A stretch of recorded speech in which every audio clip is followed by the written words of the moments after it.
বন্ধুরা আসসালামু আলাইকুম, আশা করি সবাই অনেক ভালো আছেন।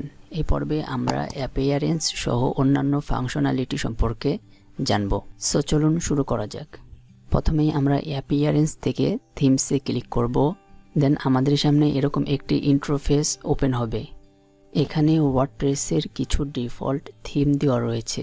চাইলে আপনি এই থিমগুলো ইউজ করতে পারেন, অথবা আপনি কোনো থিম কিনে ইউজ করতে পারেন, অথবা ফ্রি আরও অন্যান্য ভালো থিমগুলো আপনি খুঁজে বের করে ব্যবহার করতে পারেন আপনার ওয়েবসাইটের জন্য। সো এটি করার জন্য অ্যাড নিউ ক্লিক করবেন।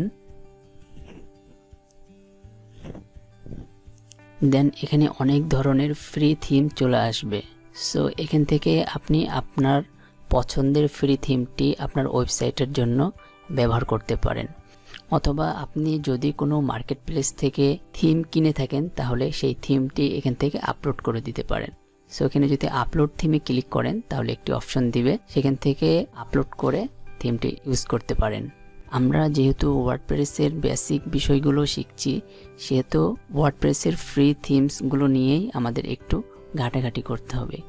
এটি করার জন্য আপনি পপুলার থিমস ঘেটে দেখতে পারেন, তারপরে লেটেস্ট থিম রয়েছে, ফেভারিটস থিম রয়েছে। সো এখান থেকে আপনি আপনার পছন্দের থিমগুলো খুব সহজেই খুঁজে বের করে নিতে পারবেন। আপনি যদি গুগলে গিয়ে ফাইন্ড আউট করেন যে আপনার পছন্দের বা আপনার ওয়েবসাইট বা বিজনেসের সাথে ম্যাচ করে এমন কোনো থিম খুঁজতে চান, তাহলে গুগল আপনাকে অনেক থিম বা ওয়েবসাইট সাজেস্ট করবে। সেখান থেকে আপনি আপনার পছন্দের থিমটি খুঁজে বের করতে পারবেন। সো সেই থিমটি এখানে এসে সার্চ করলেই চলে আসবে। ওয়ার্ডপ্রেস আপনাকে অনেক থিম দিয়ে দিয়েছে, আপনি এখান থেকে দেখে নিতে পারেন। সো আমরা এখান থেকে একটি থিম এখন চুজ করব। থিমটির নাম হচ্ছে এক্সট্রা। সো আমি এই থিমটি সার্চ করব। সো এক্সট্রা দিয়ে সার্চ করলে এই থিমটি আসবে, আমরা এই থিমটি ইনস্টল করব। সো ইনস্টলে ক্লিক করব। এক্সট্রা এই থিমটি অনেক পপুলার একটি থিম। এই থিমটির দুইটি ভার্সন রয়েছে, একটি হচ্ছে ফ্রি এবং একটি প্রিমিয়াম। ফ্রি দিয়ে আপনি অনেক সুন্দর সুন্দর ওয়েবসাইট তৈরি করতে পারবেন। সো এই এক্সট্রা থিমের উপরে আমি কয়েকটি পর্ব তৈরি করব আপনাদের সুবিধার জন্য। এখান থেকে আপনি যেই থিম ইউজ করবেন সেই থিমটি আপনি কাস্টমাইজ বা এডিট করতে পারবেন এই কাস্টমাইজ অপশন থেকে। সো তারপরে উইজেটস রয়েছে, মেনুস রয়েছে, ব্যাকগ্রাউন্ড রয়েছে এবং থিম এডিটর রয়েছে। এই বিষয়গুলো আমরা থিম কাস্টমাইজের সময় শিখব। সো এখন আমরা প্লাগইনসে চলে আসব। দেন প্লাগইনস থেকে ইনস্টল প্লাগইনসে ক্লিক করব। দেন এখানে আপনি যে প্লাগইনগুলো ইনস্টল করবেন সেই প্লাগইনগুলো এখানে এসে জমা হবে। সো এখান থেকে আপনি প্লাগইনগুলো ম্যানেজ করতে পারবেন, অ্যাক্টিভ করতে পারবেন, ডিলিট করে দিতে পারবেন।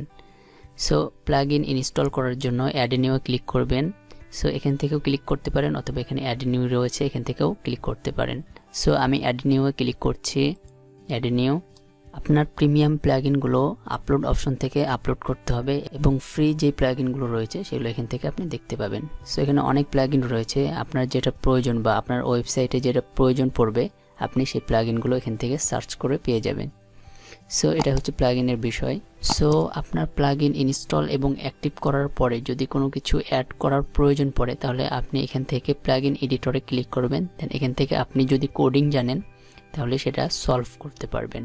সো ফ্রেন্ডস, ভিডিওটি আজ এই পর্যন্ত। আপনারা এই বিষয়গুলো শিখতে থাকুন, তাহলে দেখবেন একসময় অনেক কিছু শিখে গেছেন।